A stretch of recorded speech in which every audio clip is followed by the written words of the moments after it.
Your call has been forwarded to voicemail.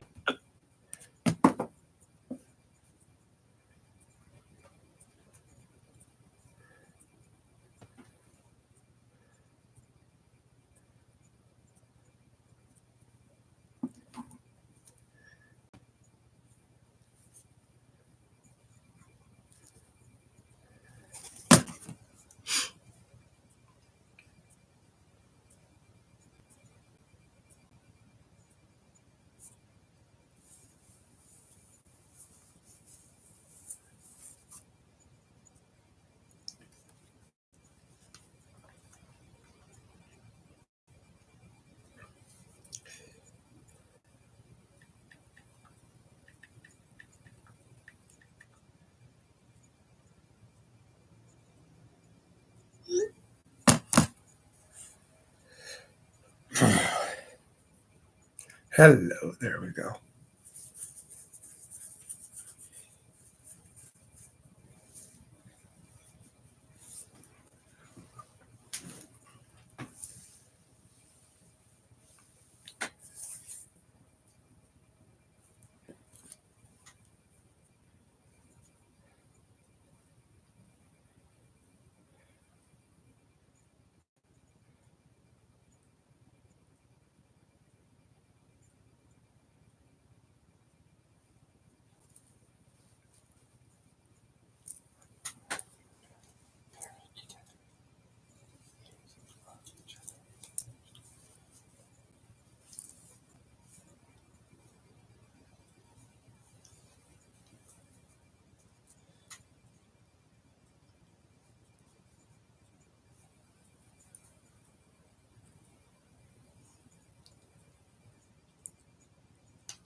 Hello there.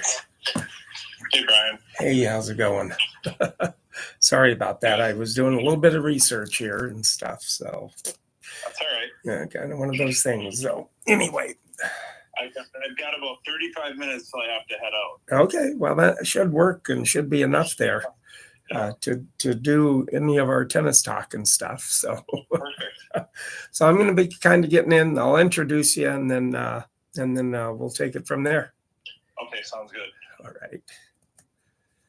Hey, thank you today for joining me on Tennis Volley Talk. This is kind of a special episode. It is really actually the ending of my second year episode, and beginning will be starting of my third year of my podcast. I can hardly believe it. But anyway, today what I'm doing, who I have is Rob Small, another tennis friend of mine. He's been an in-house guest with me before, and we talk tennis. And he is one of the guys that I play tennis with too quite a bit, but he also has the passion and the caring and the love for tennis, just like I do.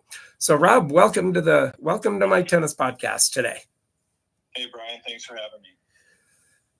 So, anyway, what we're going to be kind of talking about today is, the great Australian Open that was the odds-on favorite to be winning the Australian Open here was going to be Jannik Sinner, which kind of came to fruition, and then Aryna Sabalenka. But there was a little monkey wrench in that final with the women's, though, too.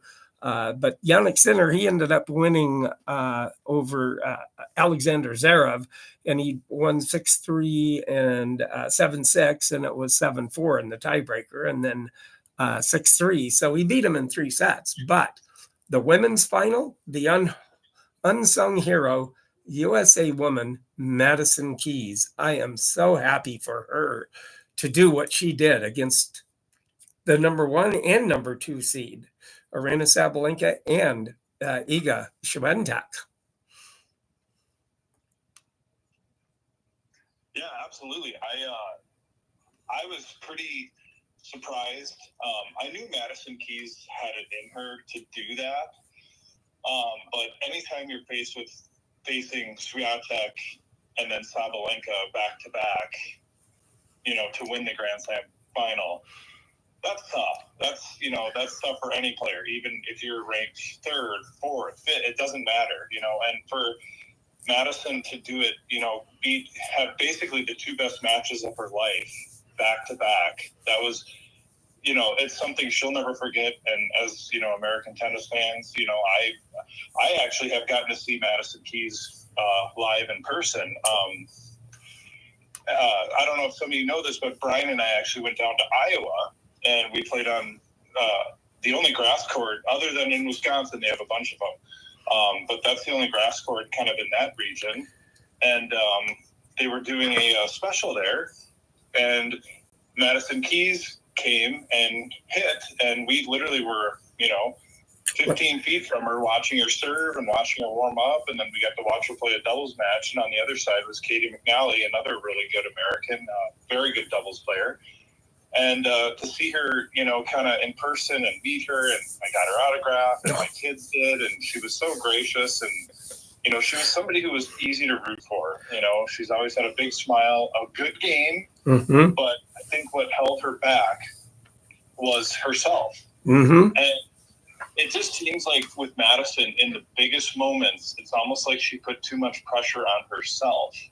And this time, if you go back and watch those matches, she's having fun. She's fired up. I saw in, I can't remember which match because they're kind of, they're both coming together a little bit because she played so well in both of them. But it was in the third set. I think it was the Sabalenka match, and it was 2-2, and it was a big point. And after the point, she smiled and kind of stuck her tongue out. And that was for the, the Australian Open Championship. So it was good to see her kind of more relaxed, play her game, and it's something she'll never forget. And as American tennis fans, I'll never forget it too. Especially it's a little more special to me because I actually got to meet her and see her in person. So very cool, very happy for her. And I know Coco Gauff, won the U.S. Open a couple years ago, but it's nice to have American ladies back at the top. Well, it really is. I mean, I think that in this top 10 right now, there are 4 American women. 4. Yeah. 4 American women. And literally Madison Keys literally went through 4 top seeds and one previous seed, Svitolina, that's married to Gail Monfils. And she literally, took care of Danielle Collins, which now just recently is in the top 10. Good for her, and not going to retire this year. And we'll get to see the Danimal out there a little bit more. And with that, to go through Danielle Collins and Svitolina and Rybakina too. To actually beat Rybakina, to do what she did too, and then to go with toe-to-toe with Iga Swiatek. Now, when I was watching that Swiatek match, what I was saying and seeing in Madison's game with that, I was looking and seeing, when she had a forehand, and sometimes she's such a strong hitter of the forehand and backhand, both. But what I was seeing when she'd come back and set up and to hit the ball, she would just kind of have like a weak shot, like almost into the middle of the net. And then also with the backhand a few times. And I was going, oh, Madison, you got to get that ball up and just come through and stroke that ball. Calm it, firm up that shot. When she beat Swiatek, she needed, and I was telling myself, she needs to firm that particular shot up in order to win against Sabalenka. And lo and behold, she ended up doing it. And in those last few points of that last game that she was hitting, she literally, it seemed like the ball was coming to her like slow motion, and she had plenty of time to come back and literally direct the ball anywhere she wanted to. And Sabalenka was frustrated as far as, what's going on? I usually get those balls, and she's taken the racket out of my hand, which she did. Absolutely, especially in that first set. You just look at her face like she went from frustrated to kind of like almost like laughing, like, what is going on here? You know, she's just, everything I'm throwing at her, she's just blasting right back at me. So, and I think, you know, for the world who maybe didn't, you know, they've heard of Madison Keys, they've seen her name, they've seen her get to the quarterfinals before. I don't think they realize how good her game can be. And they got to see it in that tournament. Oh, they sure did. And this is going to be exponentially now with her being newly married and then her coach being her husband. But then Yes. she made then kind of, like you said, kind of a revelation of with what she was saying. And don't put the pressure on myself, just have fun out there and be able to enjoy the game. But then along a few months ago, or even before the US Open, she changed her racket for a little, I think it was a little heavier racket, I'm not sure, and then new strings, gut strings instead of the nylon strings, and that helped. And usually the way she hit, because she always hit and it went long so many times and no control, and she said it just like exponentially changed, and she was hitting the balls that she was hitting out in because of the gut strings. Absolutely. Well, that's great. And, you know, especially for a person, you know, if something's working, you know, like Swiatek, she's got what, 4 or 5, I think she has four French Opens and US US Open, yeah, whatever she's doing, it's working, you know. And Sabalenka has a few slams, you know. So Madison, you know, she's been to US Open final, and you know, unfortunately, she played her really good friend and then lost. I think it was 6-2, 6-3 to Sloane Stevens. Yeah. But so she's had the capability, and she's been to the semifinals before. And you know, it's great for her to, you know, to admit, like, I need a change. I want to, you know, let's try this. And I think her husband being her coach, you know, kind of, you know, helping her, because who has your back more than your spouse? You know, pretty much second to none. And not only is he your spouse now, but he's also her coach. Yeah. And he like definitely has her best interest at heart. Not that a coach wouldn't anyway, but you know, he's in love with her, you know, so that changes, you know, everything.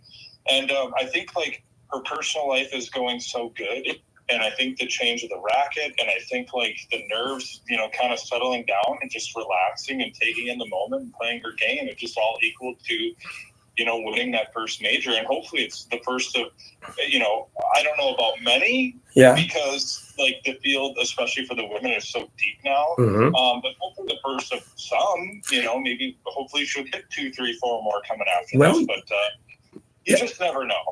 Tennis is it's a funny sport like that. You know, I remember when Pete Sampras retired, I thought no one would ever touch his record, and then 7 years later, Federer breaks it. So.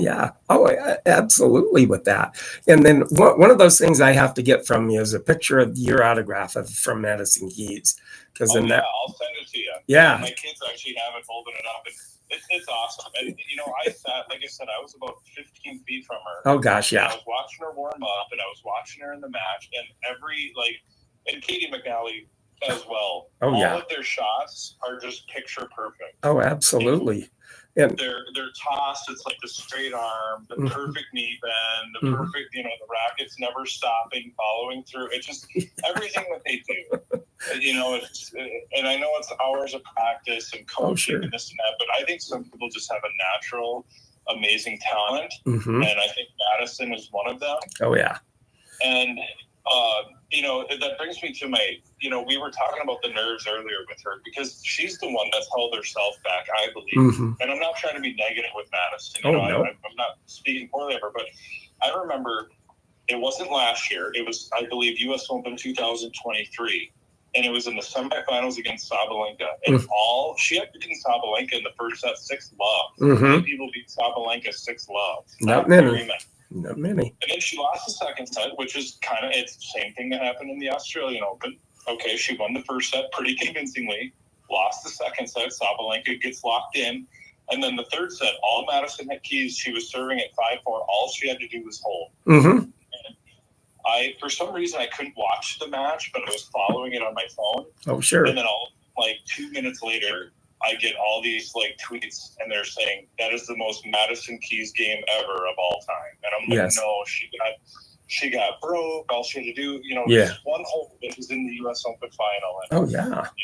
and it's matches like that, but I think the nerves just really got to her, and I think she put pressure on herself. And like I said, it's very nice to see that, she's married. Mm-hmm. I think her personal life, and same with me. Like I know probably, people listening, like when your personal life is good, it just makes everything else better. Oh, it does. And I think that's what we're seeing with Madison, and it's the change of the racket, it's calming in her, it's everything. So good for her. And another thing I wanted to point out too, I just wanted to pull it up here. So before the Australian Open, Madison Keys played in Adelaide. That's right. And she won that tournament as well. Yes, she did. To do it. Yeah. And she beat Beatriz Haddad Maya. Oh, yeah, which is a very good lefty, tricky player to play. Very good player. She's from Brazil, and she's ranked 16th in the world. Yeah. That was in the first round. Then she beat Ostapenko, who's won a slam before. Yeah. Exactly. Then she beat Kasatkina, who's ranked 11th in the world. Oh, Daria, she's a tricky player in herself, too. Yeah, absolutely. And then she beat Samsonova, who's ranked 20th. Mm-hmm. And then to win it, she beat Jessica Pegula, who she usually struggled with. Yeah. And Pegula's ranked 6th, so that she beat a lot. And then so she was on a roll. She won 5 in a row, won that tournament, which was awesome. Oh, yeah. Then she goes into the Australian Open and wins 7 more. So she's won, 12 matches in a row. And you pointed out, how many top 20 ranked wins is that? And how many top 10 wins is that? That's crazy. That is, yeah. And it just, her game, and she just seemed calmer on the court, too. Yes. As far as calmer and like kind of pumping herself up more. I could hear her kind of lip read, and she was saying, come on. And I could see that. And it was just the amazing part of it, that how calm she seemed. And then those last few games hitting with Sabalenka to take the racket out of Sabalenka's hand, because she was calm. She firmed up those strokes that were hitting into the net with no power. And she just, It was there. And it just kind of, oh, okay, bam, put it where she isn't, and misfoot her, hit it behind her. And that's what happened. And she ended up winning it, which was such a wonderful sight to see, the happiness and the shock with Madison Keys. And then plus you being able to see her too. I saw her too as well, practicing and hitting at the U.S. Open when I went to the U.S. Open last August. Awesome. For sure. So yeah, and like I said, Madison has had the game for a while, and I think if people only watch like the majors, they've maybe seen a little bit of Keys. Yeah. But obviously, in the States, I think we follow her a lot more. Or if you have just a passion for tennis, you're going to follow her. But like I said, she's always had the game. It's just a mental thing for her. And you pointed out, she took the racket out of Sabalenka's hand. And who else literally can do that? There's only a few players in the world that can do that. Very few. Very few. I think what won her that match too was not only the placement of her shots and the game plan, and then the calming of the nerves, but her backhand was just on fire for pretty much the whole tournament. But those 2 last matches in it, so I've never seen her backhand that good. Oh, I know, and she cranked it too. Yeah, cranked it, and yeah, they weren't little backhands. They were shots down the line, and they were perfect setup, and it almost looked like kind of Sinner-esque. Oh yeah, oh absolutely. And what about Sinner? Literally, he blew through the field. Like it was nothing. Yes, he did. Yeah, Sinner is. It's going to be really tough to beat him on a hard court. On any surface, it's tough to do. But especially on a hard court, he's won the last 3 majors on a hard court, back-to-back Australians, and the reigning U.S. Open champ. But what I've noticed with Sinner, and obviously it's easier said than done, but I think what I would like to see players do is, I see a lot of players ground stroking with him, and Zverev is a very good player. He's ranked 2 for a reason. And I felt bad for him because, that's his 3rd major final now, and he's lost. He does have a gold medal. Oh, yeah. But he's yet to win that major. And I know how badly he wants it. At the French, he was up 2-1 and then lost. That's when he had the terrible. That's just another level. And then he was up actually in 2020 at the U.S. Open. He was up 2-0 over Dominic Thiem. Mm-hmm. And Thiem came back and beat him 3 straight sets. So I think if there's one match where you could look back to, obviously that was the one. Oh, sure. And I believe he lost in a 5th set breaker 8-6. Mm-hmm. So it came He's down come to so 2 close. So, but in a way, I'm glad Thiem got that because and we should actually do an episode about him because that's just it's really unfortunate what happened to him because he's such a good player, and if he was healthy, I think he would have at least 2 or 3 slams by now, and he'd easily be still playing. Oh, sure, absolutely. But what Zverev tried to do was ground stroke with Sinner, and Sinner, in my opinion, is the best ground stroker in the world. Oh, yeah. Oh, right now, yes. There's no missing with him. No, and that's the major part of his game. I look at his serve, like his second serve is returnable, and his first serve is good, but it's not an Andy Roddick serve. It's not a Federer serve. It's not, even like a Djokovic type of serve. It's just, I think, players, and again, this is easier said than done, but I think if they put more pressure on Sinner to hold on his serves, we'll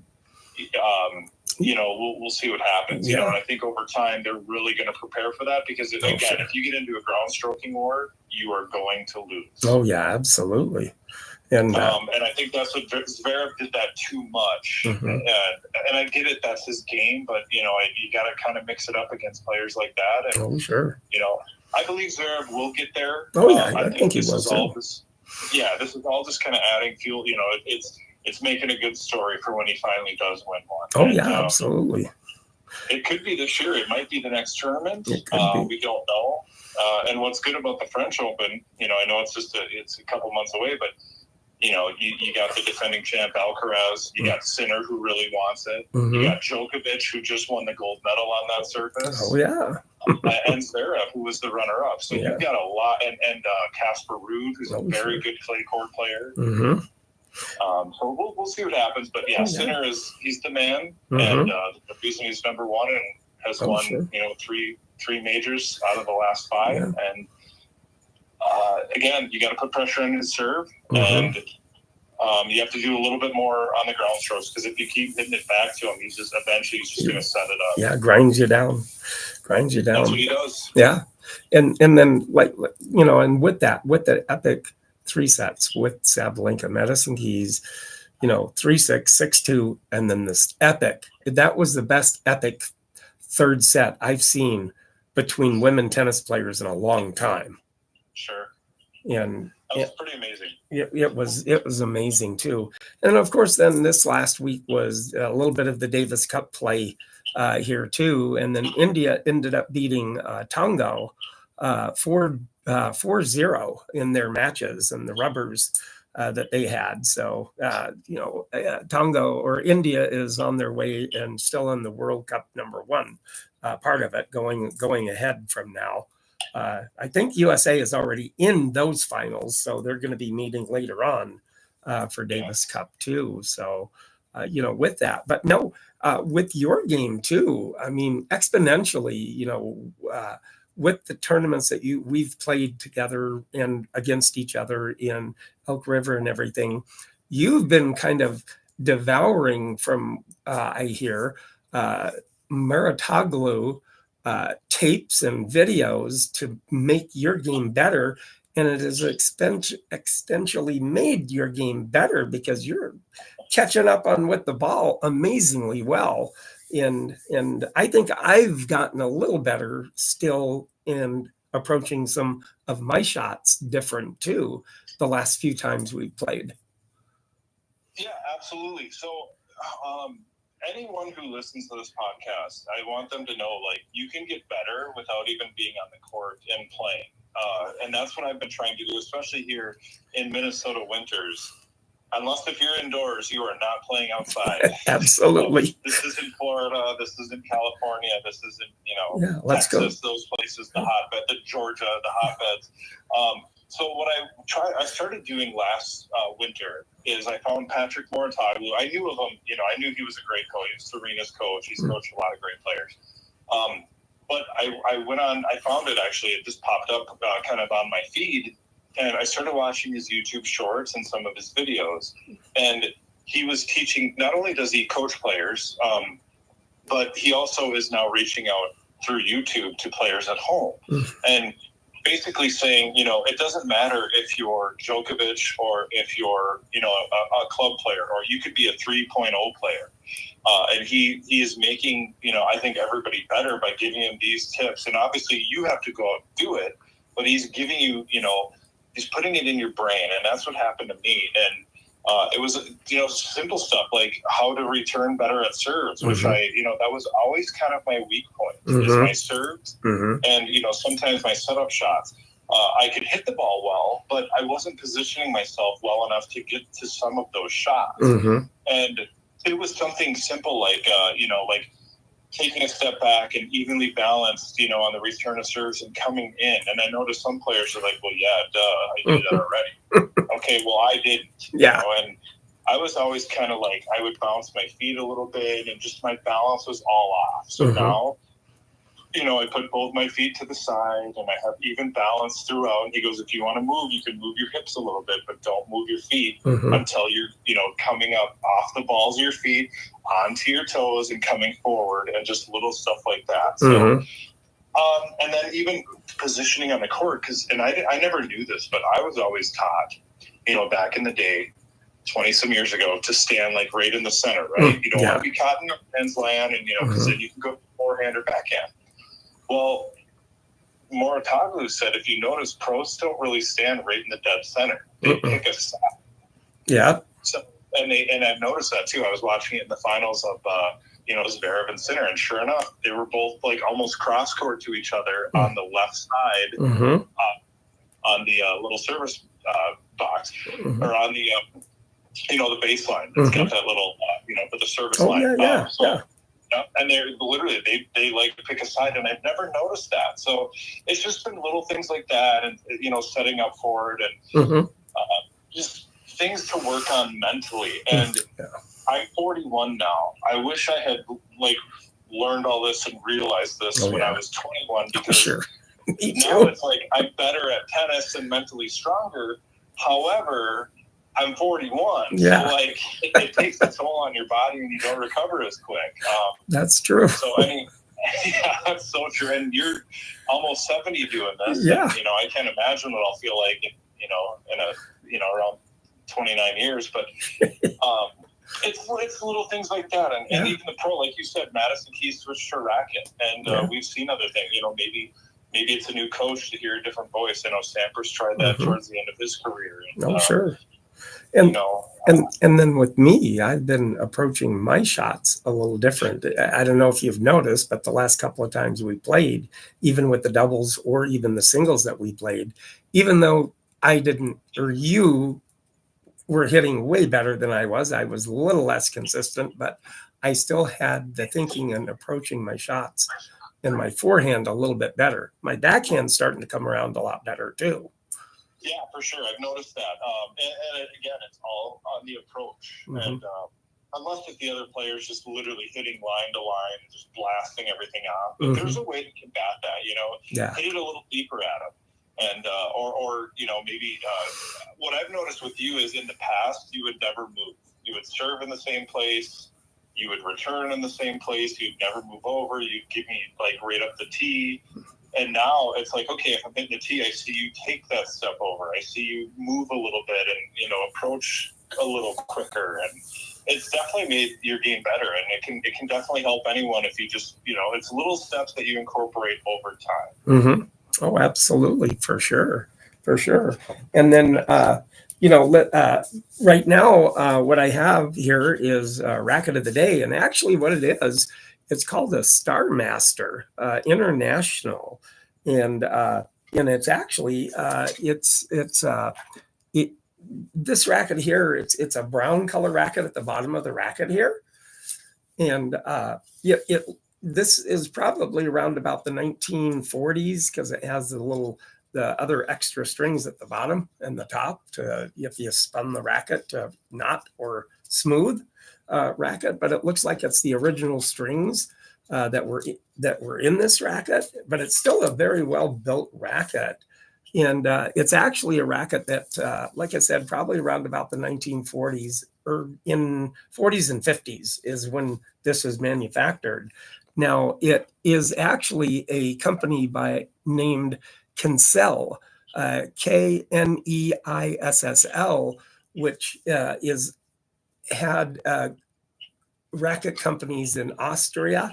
And also they had one, it was in Japan too, because on the butt of the racket, it says Japan on it. So still a very good racket for as old as it is.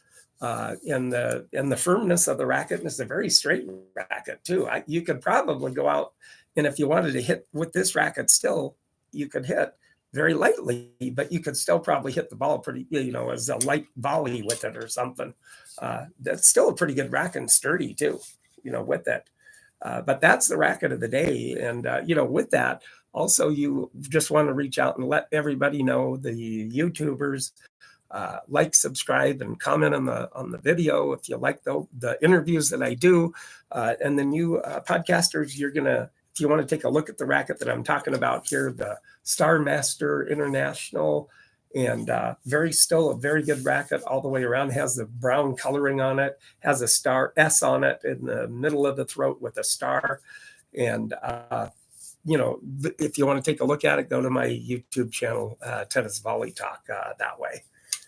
So that's kind of the racket of the week for everybody. Like I like doing and showing and telling and trying to describe, to get the idea from the way I've described it, what you see of it. What do you think about that, Rob? That's pretty amazing, and I can't believe the collection that you have. So you are definitely a tennis historian. I try to be, and it's kind of nice that whenever I started the racket of the week too, to get the idea of about how old the racket is too, but something in the history of the manufacturer, the company that made it and stuff, that kind of gives me the passion to be able to do that research and find out the company that does or that did make the rackets too, which were always pretty fun to do too, or to look and to know something different about the manufacturer also. Absolutely. Yeah, it's always good to learn new things. I did want to say one thing before we wrap up. You had mentioned the Davis Cup earlier. Mm-hmm. John McEnroe was just on Andy Roddick's podcast. Oh, okay. Served. Okay. Check it out. It's about, like, the whole thing is just over an hour, but it's like very rarely can you lock me in for an hour. Mm-hmm. But I was locked in for an hour. I love listening to John McEnroe's stories. Oh, sure. But he said, everyone, talks about, like, majors and, other things. And he goes, how many people have asked me about Davis Cup? Zero. And Zero. He was one of the anchors of Davis Cup. Absolutely. Yes, he was for many years. And I know he had an attitude thing, and him and Arthur Ashe kind of clashed. And He almost kicked him off the team. But he loved it, though, and he loved representing his country. And, you look at the United States now, Taylor Fritz, and I know Mickelson's coming up, and then who am I forgetting? There's Tommy Paul. And we still have Krajicek and Ram as doubles players. That's a heck of a team. That is a good team all the way around. That's a very good team. So what I would think, to be honest, Brian, Riley Opelka coming back too. Who's that? Riley Opelka coming back too. Oh man. I'd love to have his serve. Yeah. Well, you got to be pretty tall to have that one, but you can always work on it. That's true. To be honest, Brian, I don't really follow Davis Cup anymore because the United States, Yeah. I know it's gotten better over the past couple of years. Francis Tiafoe. Oh, yeah. How many names I've just said. So I remember my buddy just sent me a text before the Australian Open started. He goes, does any Americans have any chance? I'm like, absolutely. I know that for years it's been like that. And Jannik, U.S. Open 03. That's the last male to win last American male to win a Grand Slam title. Oh my gosh, yeah. But it's been a while. But I'll tell you what, these guys coming up are great. And like I said, I have not been following because the United States just has not been. Yeah. It's been kind of tough to watch. It has. You see other countries like France and Italy and even Switzerland won back when they had Federer and Wawrinka, and Serbia won, and Djokovic really, like, that meant a lot to these guys. And, for the people who really don't know a lot about the Davis Cup or they haven't watched in a while, they are, like, when your country's in it and they're good, it is it's an atmosphere like no other. You see the flags waving of your home country and the crowd's going nuts, like, almost every point. So it's like the Labor Cup, but I think even more magnetized because of the country aspect. A lot more louder, too, I think, too. It's wild, it's crazy, and it's fun. And Almost.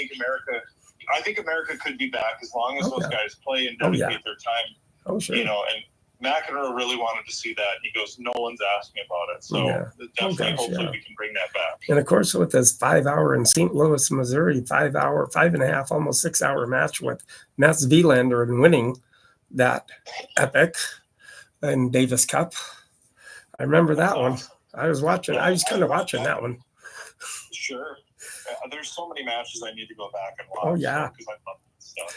But also kind of a sad note, but kind of expected. Simona Halep retired, announced her retirement. Yeah, that's too bad. Small in stature, but had a really nice game. And, won a couple majors, and it was always easy to root for. And she was smiling. She was a sweetheart. Oh, and, yeah.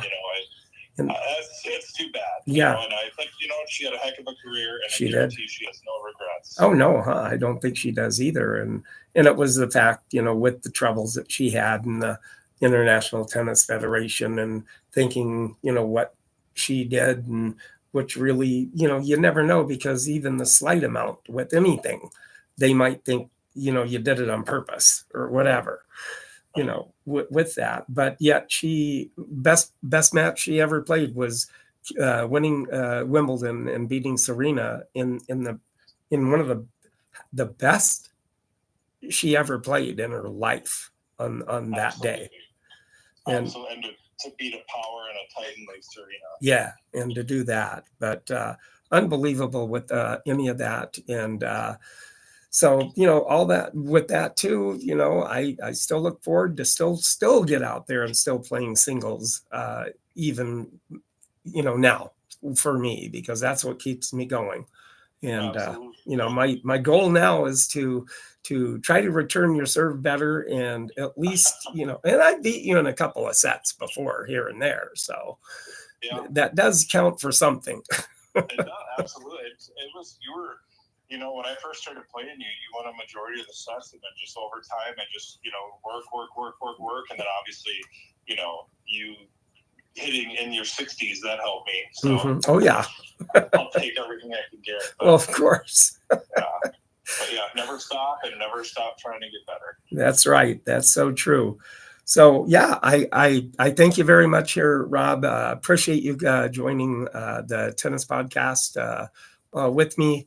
Always nice, a pleasure talking tennis. And then, whenever you want to reach out, because I think you and I have that rapport, and we can talk tennis and let people listen what your passion is, and different players, and do a episode on one of the players, like Stan Wawrinka or team or something like that between you and I.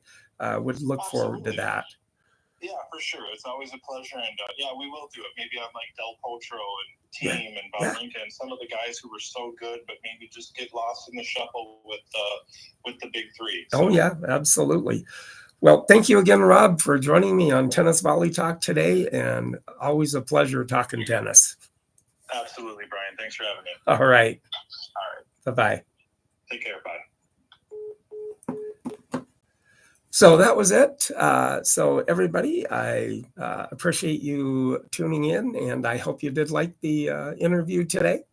I like doing them over the phone, and like, subscribe, and comment, for you YouTubers and you podcasters also.